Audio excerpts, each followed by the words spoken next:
بالنسبة لمادة زي التاريخ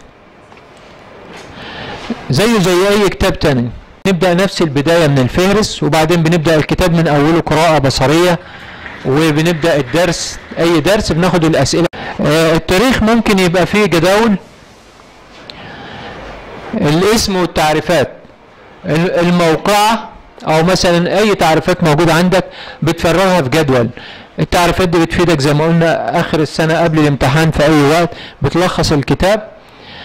وممكن يبقى فيه جدول تاني للشخصيات، وفي جدول تاني للتواريخ. التواريخ في اسئله كتير بتيجي في التاريخ، موقعة كذا حصلت سنه كام وهكذا. لازم هيجي لك اسئله في التواريخ، هيجي لك اسئله في التعريفات وهكذا، حسب ما انت عندك في الكتاب بتعمل التقسيمه بتاعتك. الخريطه الذهنيه بتاعت التاريخ طبعا بتختلف برضو من واحد للتاني حسب منظوره.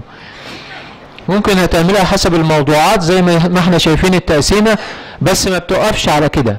يعني مثلا لو اتكلمنا في العصر اليوناني بتشوف الاحداث اللي حصلت فيه بتقسمها هنا، او بتقسمها حسب الشخصيه واهم الاحداث والشخصيات والتواريخ وهكذا، بتمشي مع التفريعات لغايه ما تخلص لاخر فرع فيها. يعني ما بتقفش عند النقطه دي كده. هتلاقي الكتاب كله ملموم معاك في ايه؟ في ورقه واحده.